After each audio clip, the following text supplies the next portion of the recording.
August 10.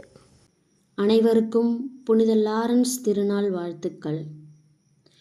புனித Lawrence உரோமை திருச்சபையின் முதன்மை திருத்தொண்டராக இருந்து ஏழைகளுக்கு உதவி செய்யும் பொறுப்பை வகித்தார்.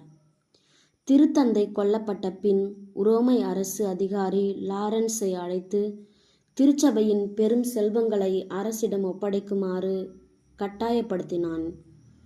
லாரன்ஸ் 3 நாட்கள் அவகாசம் கேட்டு ஆலயத்தில் இருந்த பணத்தை ஏழைகளுக்கு பகிர்ந்தளித்தார்.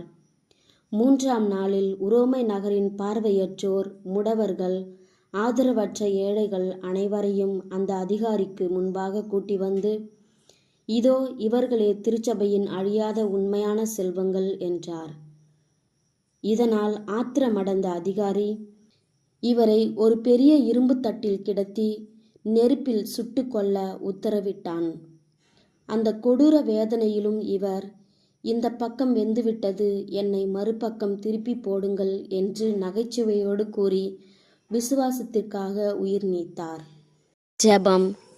இரக்கமுள்ள தாயே, அன்னை மரியே, வார்த்தைப்படியே எனக்கு ஆகட்டும் என்று விசுவசித்து இறைவனுக்காக உம்மையே நீர் அர்ப்பணித்தது போல புனித லாரன்ஸும் அவரது வாழ்வை அர்ப்பணித்தார்.